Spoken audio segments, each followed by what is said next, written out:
Ես ամեն անգամ ԱԺ հատկապես այս երկար տևողության ելույթների ընթացքում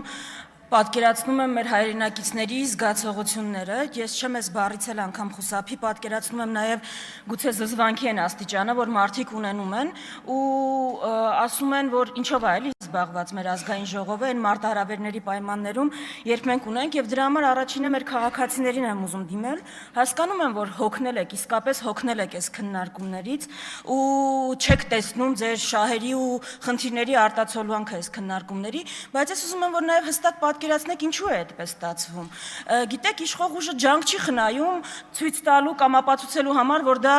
դե իրենք միշտ սուրբ են, չար, վատ, ընդդիմության մեղքն է, որ այդպես է, ծեծկրտուկ լինում է ընդդիմությունն է սադրում, քննարկումների, որ այս որակի են ընդդիմությունն է, բայց ես ուզում եմ, որ այս հարցի պատասխանը դուք փնտրեք մի հատ պարզ արգումենտի մեջ, էլի։ Մի հատ նայեք մինչև 2018 քննարկումները ու ազգային ժողովը, նայեք 18-ից հետո փոխվել է ազգային ժողովում, ընդդիմություններ են փոխվել, բայց քննարկման որակը ոչ միայն չի լավացել, այլ գնալով վատացել է։ Նայեք, որտեղ է ԿՊ-ն իշխանություն ու տեսեք ինչ մթնոլորտ է այդտեղ, Երևանի ավականու նիստերը նայեք որտեղ է ոչ ԿՊ-ական իշխանություն, կլինի Կապանում, կլինի Գյումրիում, որտեղ շատ փխրուն կոալիցիա էր, ու տեսեք այնտեղ ոնց է ընթանում։ Ուզում եմ ասել,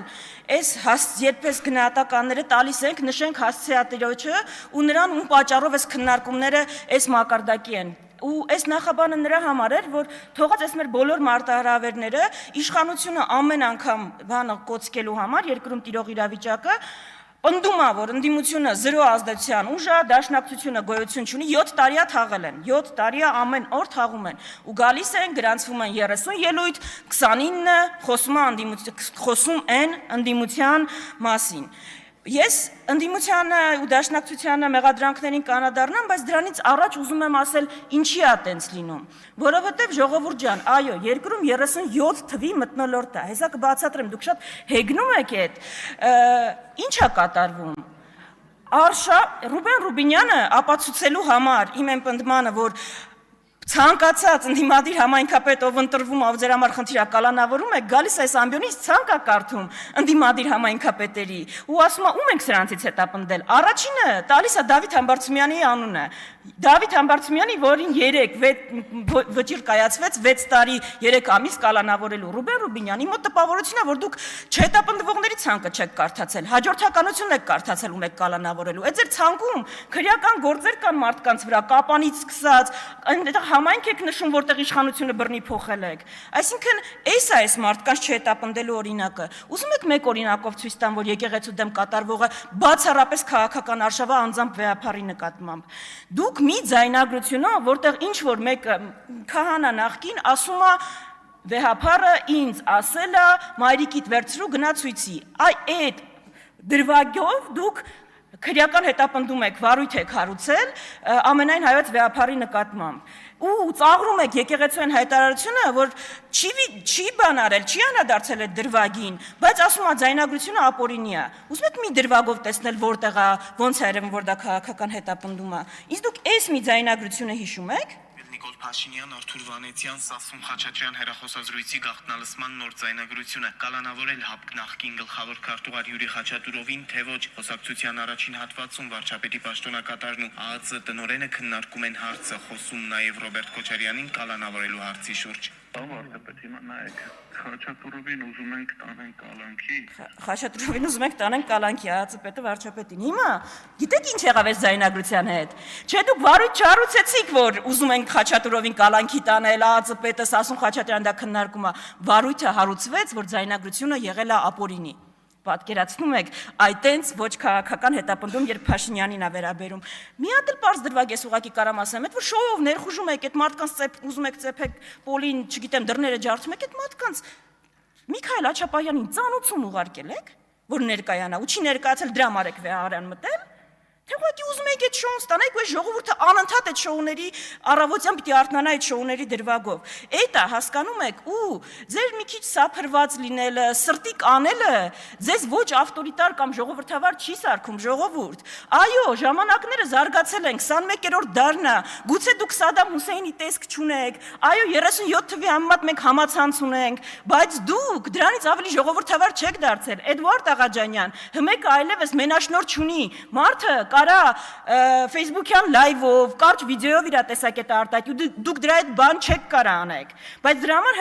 հմեկով արցախցիների խոսակցությունը կոշիկի մասին ներկայացնում է կաշառքի մասին խոսակցություն։ Ու ավտորիտար լինելու մասին ոչ թե սրտի կանելը, տենց ակուրատի հագնվելը, վկայում ավտորիտար լինել կամ չլինելու, այլ վկայումը իշխանության ամբողջական կենտրոնացումը մի ուժի ձեռքին, վկայումը ԲԴԽ նախագահին մեկ SMS-ով հեռացնելը, վկայումը այլակարծությունը երկրում ամեն կերպ ճշտելը, թե չկարեք գաք հարյուրավոր սրտիկներ անեք, դրանից ոչ մի բան չի փոխվում։ Հա նոր տիպի բան է ավտորիտարիզմաձերը, բրենդինգը ավելի լավն է, բայց էությունը դրանից չի փոխվում։ Հիմա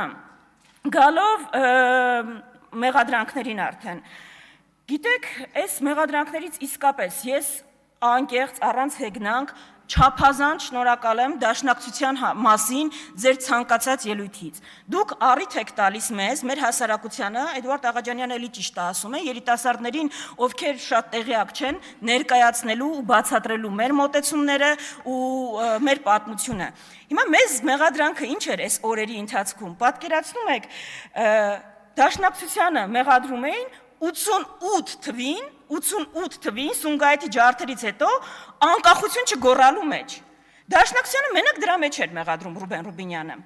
Ու որ ապացուցի իր երկաթբետոնյա այս պնդումը, բերել էր մեր պաշտոնաթերթից հատվածներ։ Հեսա դրան կանրադառնամ։ Բայց ժողովուրդ ջան, ձեր փաստարկները գիտեք ինչի են զրոյական նշանակության։ Այս թուղթը այսինքն հրապարակումը, տեքստը, հրապարակել է Արայիկ Հարությունյանը 2019 թվականին իր պաշտոնական էջում, Արայիկ Հարությունյանը այդ ժամանակ ԿԳՄՍ նախարար էր, գիտեք ես ինչ թուղթ է, այս բոլշևիկների կեղծ նամակն է, որ իբր մեր պետության հիմնադիր Արամ Մանուկյանը Անդրանիկ Օզանյանին հանձնել է թուրքերին, ձեր ԿԳՄՍ նախարարը ատելությունից կուրացած, որտեղ մի քանի տասնյակ երիտասարդներ համարձակվել էին իր դեմ ցույց անել, վերցրել է պետության հիմնադրին բոլշևիկյան այդ պրոպագանդայի, վերցրել է իր պաշտոնական էջով հրապարակել, ասել է տեսեք դաշնակցությունը ինչ ուժ է, որ Արամ Մանուկյանը Օզանյանին ուզել է հանձնել թուրքերին։ Ձեր փաստարկները սենց են, ձեր փաստարկները Ռոբերտ Աբաջյանի պապիկի այդ մակարդակի են, հասկանում եք, դրա համար են, բոլորը նույնն են, 004, չգիտեմ, դաշնակցության մեղադրանք անկախության չուզելու։ Հիմա գանք այդ մեղադրանքներին։ Դուք ինչ վերցրել եք, որով մեր մեղադրում եք, մեզ ուզում եք մեղադրեք, ինչ կլինի։ Մեր պաշտոնաթերթերից եք վերցրել, հասկանում եք։ Մենք դա հրապարակել ենք, մենք ենք դա հրապարակել։ Ռուբեն Ռուբինյան, եթե ձեր մոտ Civic-ում հրապարակված ամեն ինչ ձեր պաշտոնական տեսակետն է, մեր մոտ տենց չի։ Մեր մոտ այո, խրախուսվել է եւ խրախուսվում է բանավեճը, դրոշակում դաշնակցության առաջին դեմքերը բանավիճել են սոցիալիզմի դերի մասին, բանավիճել են ազգայնականության դերի մասին, ու հրապարակային են բանավիճել, ու դաշնակցության հորդորով են բանավիճել, ու դա է մեր ու ձեր տարբերությունը, մենք դա խրախուսել ենք, ու պաշտոնաթերթով տպել ենք, դուք կարաք Էդիկ Հովհաննիսյանից ավելի վիճահարույց պնդումներ բերեք, բայց դա բանավեճ ա եղել, որը ձեր մոտ չկա, որը ձեր մոտ ամեն անգամ նրանով, որ ձեր հետ համաձայն չի,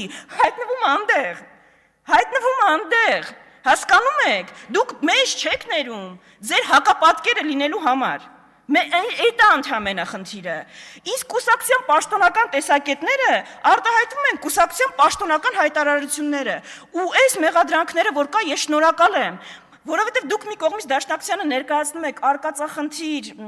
ռոմանտիկ, ծայրահեղական ուժ, մի կողմից հանում ենք հայտարարությունները, տեսնում ենք, որ այն պարագայում, երբ այո, դաշնակցությունը Արցախում ունեցել է ղեկավար, այո, իր ամբողջ ուժերով կռվել է Արցախում, դաշնակցությունը օրինակ երբեք չի ասել Արցախը Հայաստանա ու վերջ, ինչա դժվար էր ասել, գայթակղությունը քիչ էր ասել, բայց այդքան քաղաքական հասունություն է ունեցել։ Ու այդ 30 տարի առաջվա հայտարարությունները, որ կարդում եմ, ես ոչ թե ամաչում եմ, այլ ասում եմ հերատես է եղել այս ուժը, այո ամբողջ ուժերով գետնի վրա կռվել է, բայց այն հայտարարությունները, որ դուք եք արել, չի արել, ու մենք հենց տենց ենք պատկերացնում, հա ժողովուրդ ջան, հա սիրելի երիտասարդներ, այս ուժը ամենաշատն է 600 անգամ օրը ինքնիշխանությունից է խոսում, բայց ինչ է անում գետնի վրա, ու այլընտրանքը դրա որն է, այլընտրանքը այն է, ինչ իրանք ցույց են տալի, որ մենք արել ենք, այո կարող է մենք 600 անգամ ինքնիշխանություն չասենք ու 600 անգամ խաղաղություն չասենք, բայց գետնի վրա քայլեր իրականացնենք, որ դա ապահովի, ինչպես եղել է առաջին 30 տարի առաջ, այսինքն այդ է տարբերությունը, այդ է մեր ու ձեր տարբերությունը, ծայրահեղական ուժի հայտարարությունը հանում են ամենակշռադատված, բոլոր վտանգները հաշվի առած,